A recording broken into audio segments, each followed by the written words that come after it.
What's up, you guys? All right, well, I have some exciting news. Right back here, we've got a car that we're going to drive today that's pretty special. Let me see if you can guess what it is. Well, you can probably tell from the back that it's a Corvette, right? And it is. It's a Corvette Stingray. What year? Well, it'll be a dead giveaway when you see this.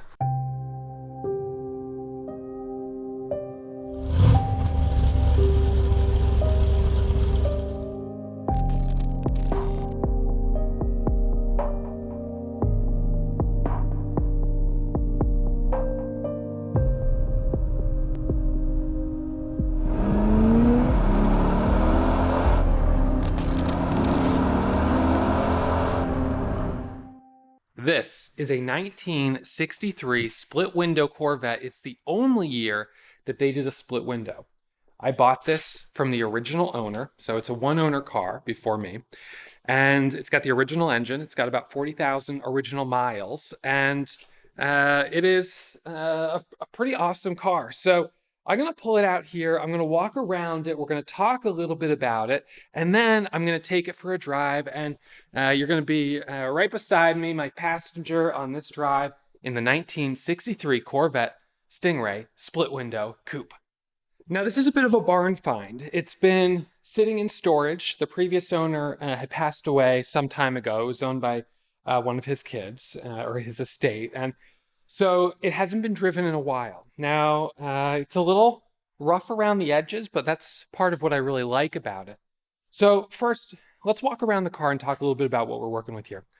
1963, of course, is the only year that they had these specific style hubcaps. So this is period correct, 1963 original wheels. This is the only year that you'll see this style. Now, I personally, I have a 1966 Stingray right out here. I personally like the knockoff wheels a lot more. They look better. I mean, I think that's just a fact. But period original, this is correct for 1963. You can see we've got the front grille here. We've got the lights that flip up. Sometimes they don't work on these older cars, but there's a little wheel that you can reach in and spin and manually open them up.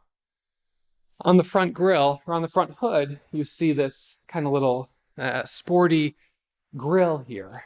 Well, this is actually a faux grille. It's fake. This is just a styling. This doesn't actually serve any function. It's just style, which is kind of interesting. And that's the same with these little vents on the side. They're not real vents. It's just style. So 63 was a year where they were kind of working out some of the styling of it. This is the first year of this new body style Corvette. And it definitely got better as it went through the production. This body style ended in 1967. So 66 and 67 arguably are kind of the peak of this body style, not the very early years here. Again, these are just kind of little accents. One of the things that a lot of people really like about this car is how the door closes up and over, just like this. So we swing this open, you realize that this door, the shape of the door is actually kind of this curve right here. So it curls up and over. Now we'll look in the inside in a moment, but you can see it is quite clean. It's just, I mean, it's got some dust and stuff like that, but it's generally in pretty good shape. So now, of course, the split window in the back. This is the most identifying feature of a 63. Very obviously unique since it was only that 1 year. And in fact, in 64, what they did, basically, they just cut this, cut that, and this was just one piece of glass right here. And some people who bought the 63, you know what they said? They're like, well, this is not fair. My car, which is a 63, now looks old. So you know what they did? They cut this piece of metal and they bought the 64 piece of glass to make their 63 look like a 64. Now that car is worth a lot less because it does not have the original split window glass and split window metal. Back here on the gas fill up, this little roller here, this is also something that was only featured in 63, and this is original. Down here, right underneath the bottom of the car, you'll see this little rubber grommet right here. It's very rare to see these still on the vehicle. This is not the side pipe. This has the exhaust coming out the back. And when I start it up, you'll hear that this metal kind of reverberates a little bit, so you get a little bit of a tingy kind of sound. And probably the only downside, in my opinion, to this car is the fact that it's a small block. It's a 327. So it's not the big block 8-cylinder engine that I've got parked out there, which is the 66. It's a small block. And although that was all they offered in 63, it's certainly lacking the punch of a big block. You can see here up front, the windshield wipers, they go sort of like this. So they have that little slightly unusual style. I'm going to go ahead and open the hood. So hood release right there. And you'll notice that the hood opens like this. So it opens straight up. And this is typical of a car that's at this point almost 60 years old. This is not a engine out restoration. This is not a car that has been fully restored. It's a car that's original. And there's certainly a lot of value in the originality of it. A lot of the parts that maybe would get lost on a restoration would still be here on this original car. But then from an aesthetic standpoint, certainly the valve covers here, you get these cleaned up. There's definitely opportunity to clean it up and get it looking a little bit better. This one is a carbureted engine. It's not fuel injected. So we've got the carburetor right here. Some of the 63s that are the most valuable, the most collectible, are ones that had, number one, fuel injection. I think there were a small handful, maybe a couple of hundred, that had air conditioning. And there were also some that had a larger fuel tank, and those are called the Fuelie Corvettes. And those ones, I think I can't remember the name of the package, but those ones are a bit more collectible than this, although within the range, all 63 coupes with a split window are a pretty collectible Corvette. And then within that, you've got some that are just like crazy money. And we're talking six figures, hundreds of thousands of dollars, $200,000, $300,000, $400,000 for really good condition Corvettes. And I've seen some auctioning close to $1 million, which is maybe hard to believe, but it is simply the case that it is an issue of supply and demand. Let's take a look on the inside. So if we go on the inside, we've got a pretty standard style door opening there, just in terms of the actual latch.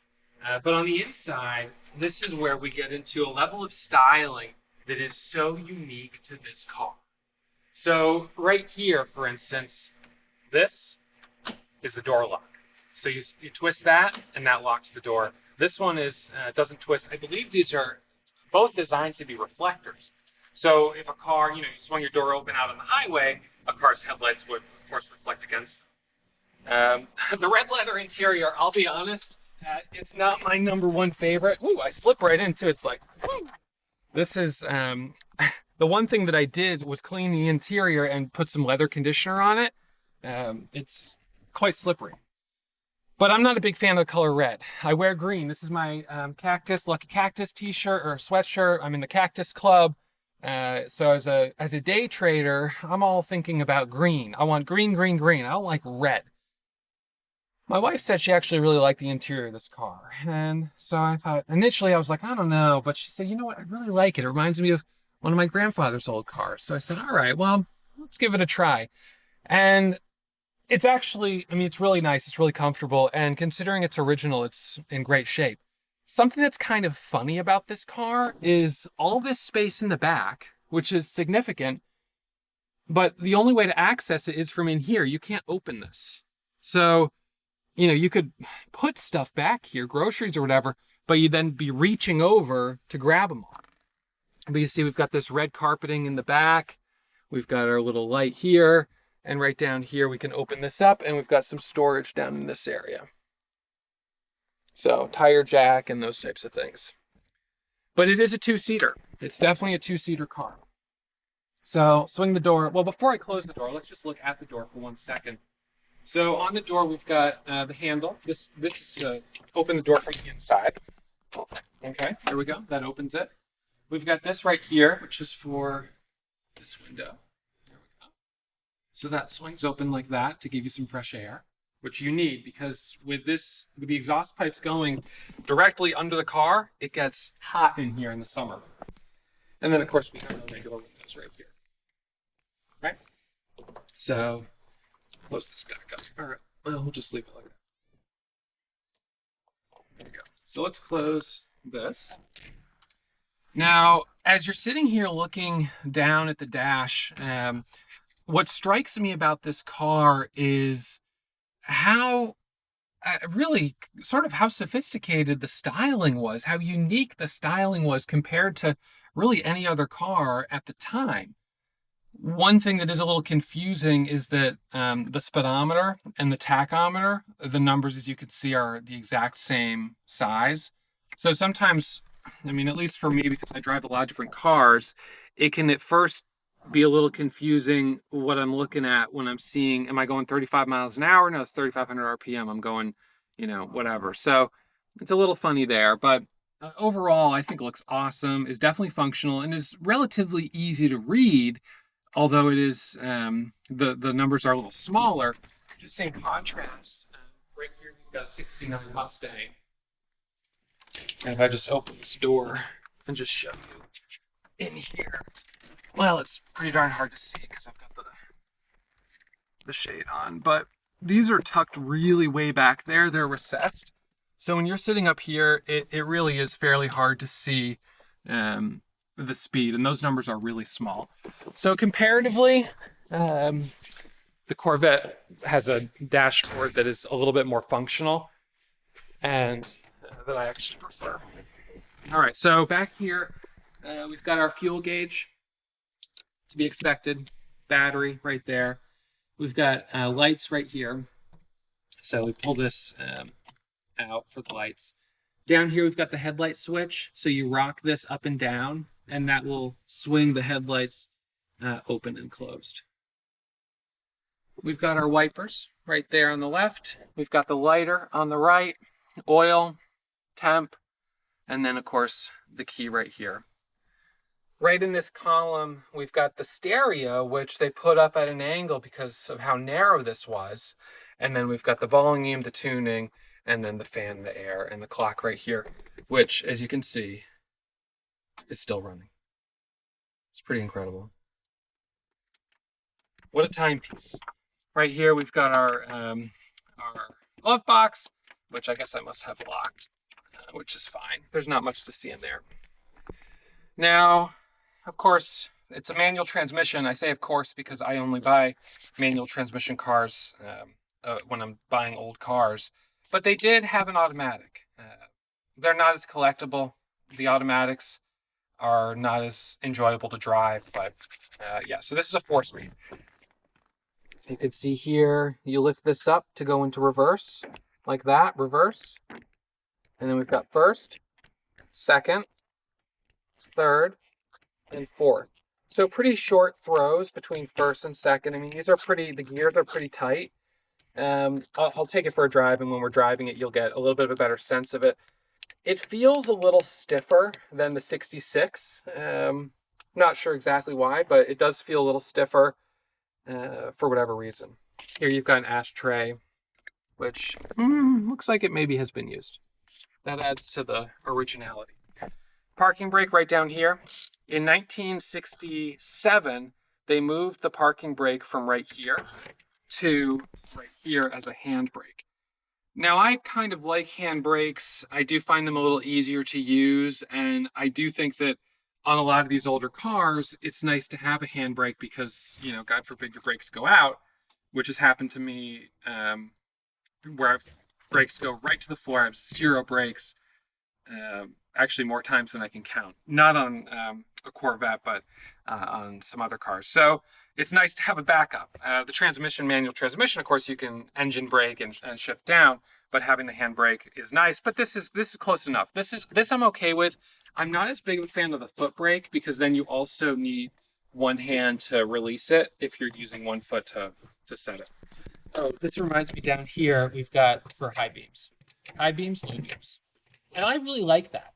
I like driving at night, not having to have my hand adjusting from the sort of like right here, which is where we typically on the directional, but from on the floor. So that was something that they've done away with, obviously, now. But they did have wooden steering wheels on some. My 66 has a wooden steering wheel, which I really like. Of course, my preferred interior color would probably be black or maybe tan. But the red and white is actually a really good fit for this building, which is an old fire station. So it really is, it's a good match in that way. Now down here where we've got our pedals. So for those that aren't familiar, this is the gas pedal. That's our brake pedal, and this is our clutch. And the right way to drive is like this. You push the clutch in, and then you use this foot for the gas. I'm just kidding. You wouldn't do that. This, of course, just traditional. But I would say that the placement makes it a little hard to do a rev match downshift, because as you put your foot on the brake, you can roll over on it a little bit, but it's not. They're spaced a little bit more apart than I like.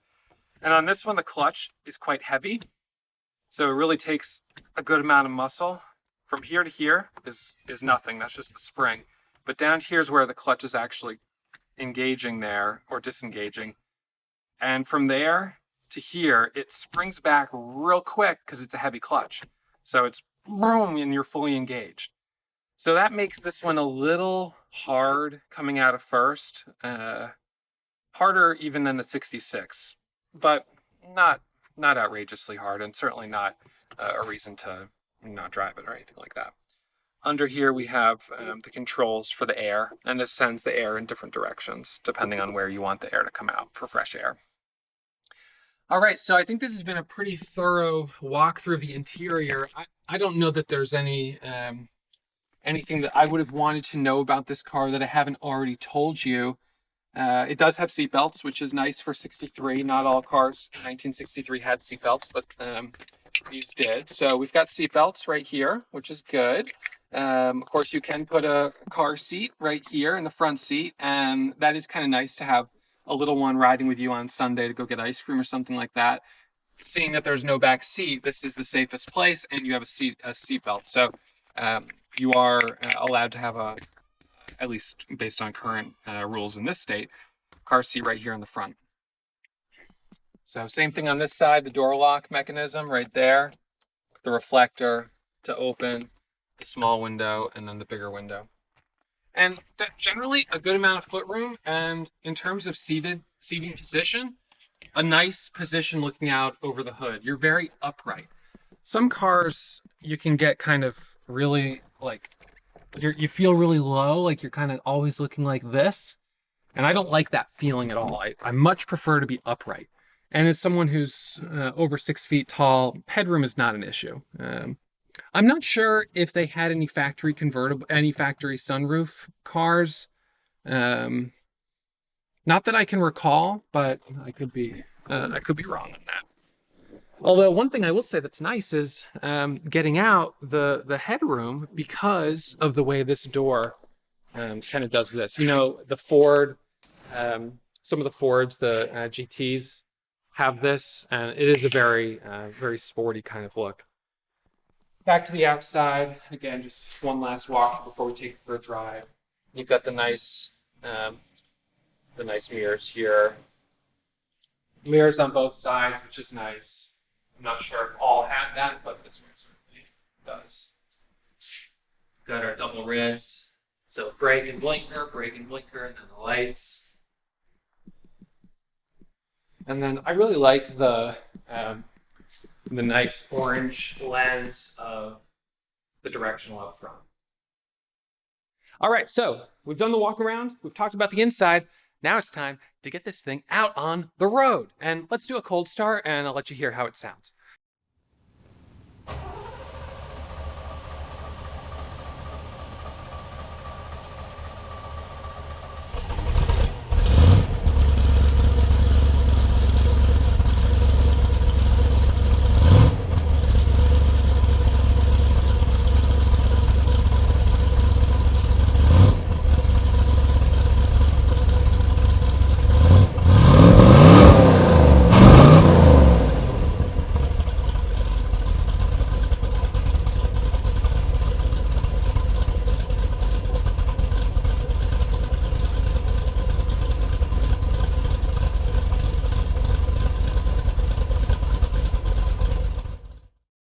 So let's take it for a spin. All right, so key in the ignition. We already did the cold start, which sounded pretty good. I'd be really interested to hear how this car sounds with side pipes, because I bet it's pretty nice. All right, so let's see if it turned over on the first try. No problem at all. So that's good. All right. Adjust my mirror just ever so slightly. And this is where, so on this car, it's just the clutch is a little heavy, so. All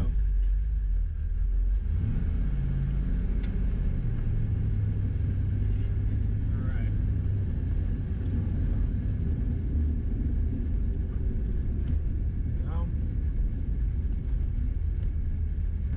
And in addition to the clutch being a little bit heavy, the gas pedal feels a little sticky. Like it kind of just is a little harder to push. All right, down to second gear.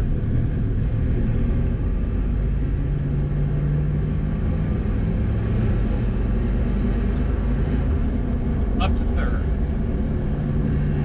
You can hear the wind noise coming through a little bit. It's kind of like a little bit of a wind tunnel, the way this sort of is back behind me. Hopefully you can hear the engine noise more than the wind noise. Down to second.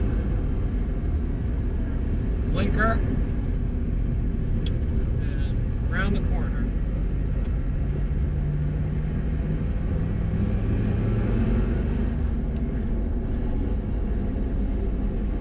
It steers well. The steering is great. The two things about it that are a little trickier is the gas pedal.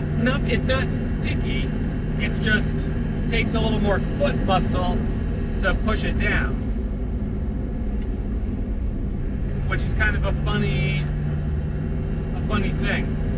You know, again, one of the things that's always hard when you're driving an older car is not knowing with certainty whether some of the issues that you might notice are a characteristic of the car in general of that era, or a perhaps mechanical, personality attribute or quirk of this specific vehicle. What I can say, having two Corvette Stingrays, is that this one steers, they both steer well. They inspire confidence in the way they steer. They really do. No power steering, but it's easy to steer. This one with the 327 small block is a little bit nimbler up front. It feels balanced, weighted a little bit, maybe better. It feels a little lighter. But the clutch on this one is much heavier and not as easy to use. And even the transmission itself, the throws are fine. It's really the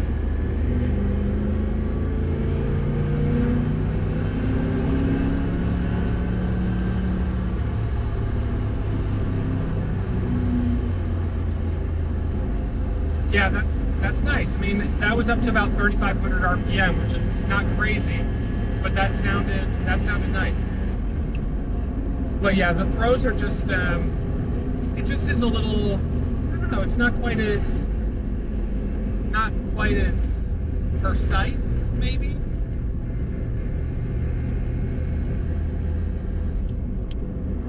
You know, the engine almost sounds louder in some ways than the 66, although I think it's just the positioning of the vehicle and sort of the way I'm hearing it. All right, so I'm in second gear here.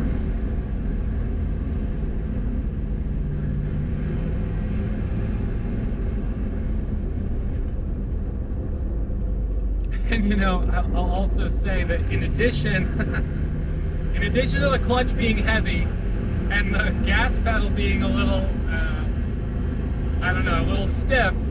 The brakes are really soft. So it's like, it's a very funny combination of these three pedals.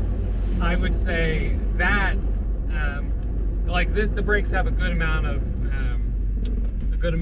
room before they really are engaging. Now, ooh, we got an airplane up here. So we're at the airport.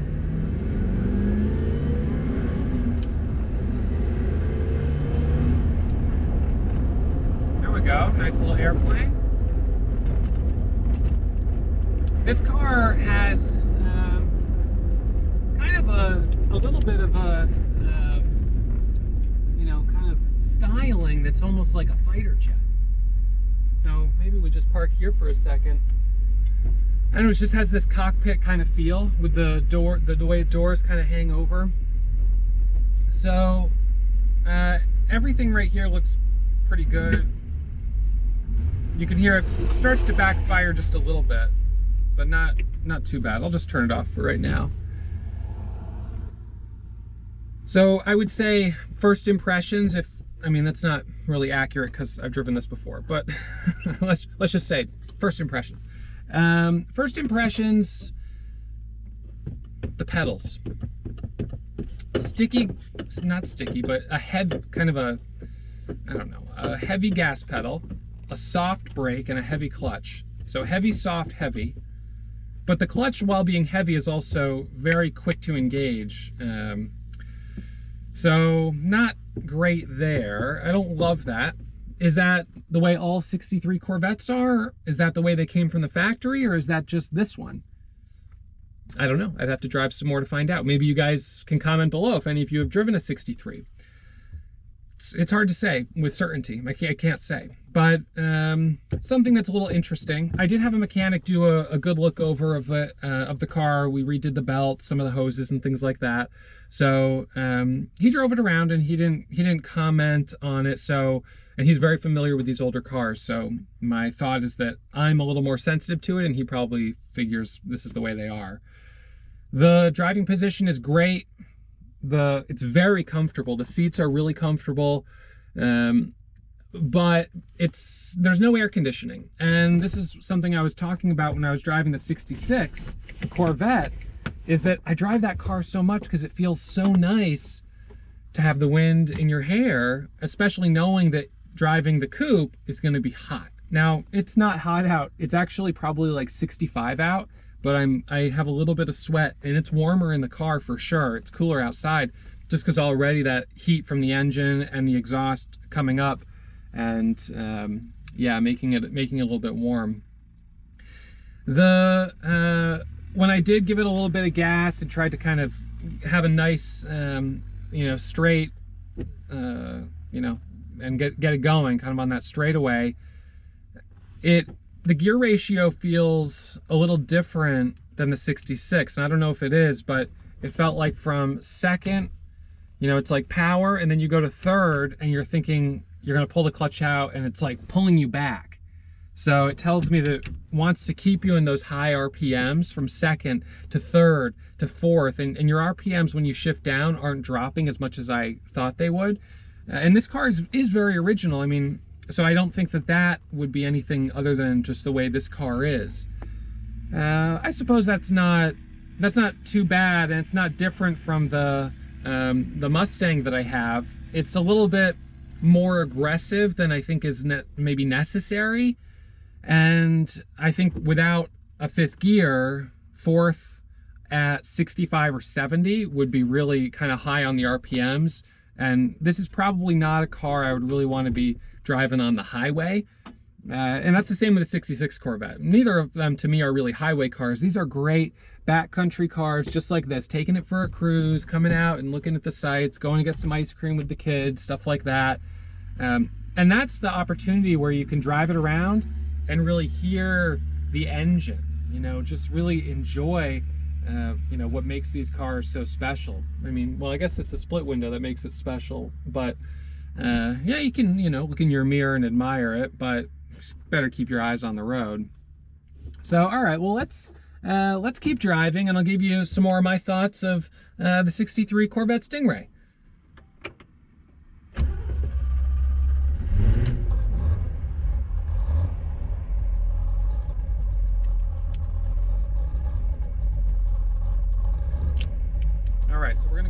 reverse here. Back up.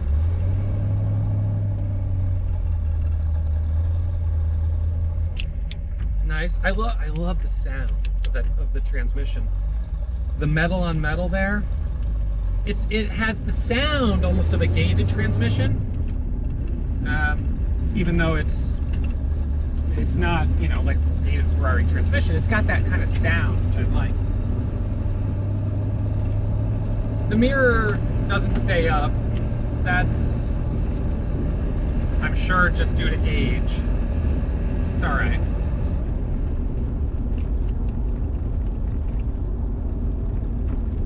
Just riding at an idle here. We've got that engine noise.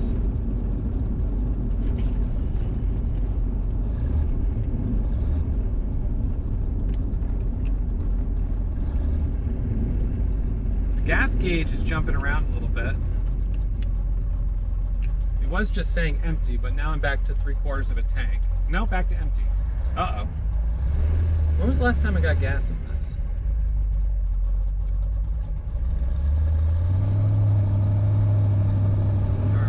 Go this way. And so just there on the shift down to second, still at 2,500 RPM. Gas, 3,000 RPM, 3,500, and down to about 2,500. So it does drop, but I think maybe it's just the first to second.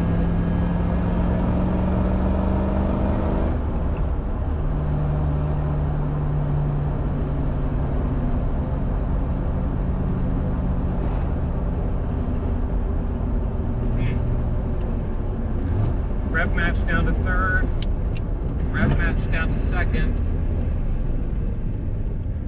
and into first.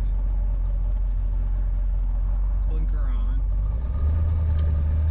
This is such an annoying intersection because it's a little, they come over the ridge, you don't have a lot of time, so I'm good that way, and then, all right, one more car.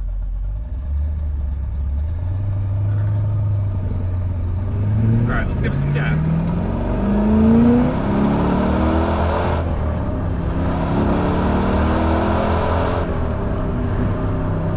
That's up to 60.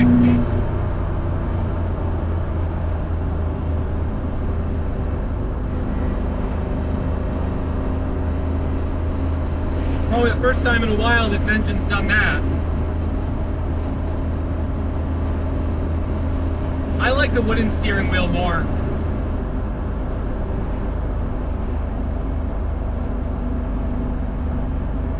So we're in third.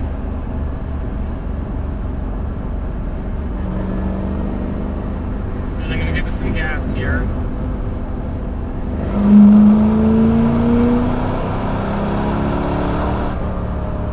Just easing off.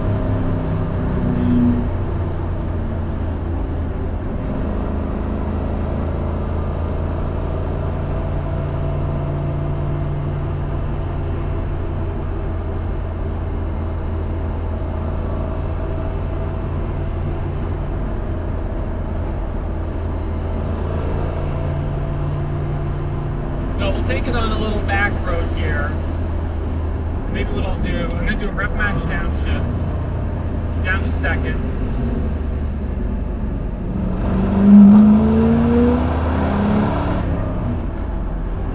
It hiccups just a smidge, but not too bad.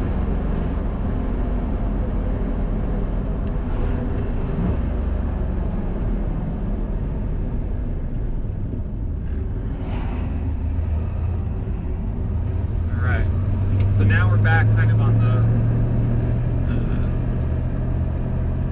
around the neighborhood road. You know, which is kind of, this is where you sort of get the Sunday cruiser.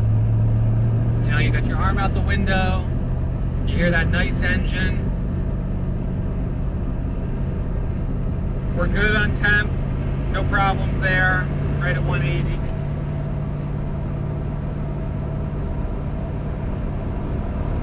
Oil is good. With some of these older cars, when you're driving like this, if you push the pedal all the way down, it's going to backfire out a little bit. So you have to kind of ease on as you're picking it up. I mean, you can backfire, but that one didn't. That one caught.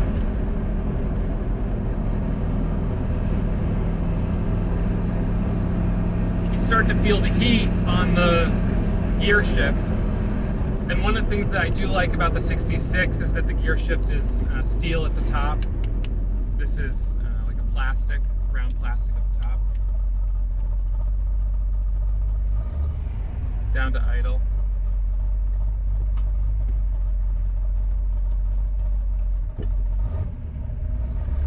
Sometimes also with these older cars, you know, when you're right kind of at a stop or in first gear, getting started, you worry a little bit about stalling.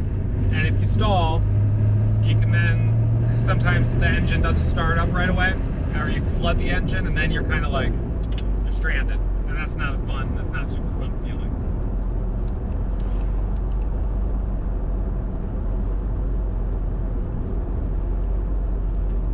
Okay, down to second, rev match.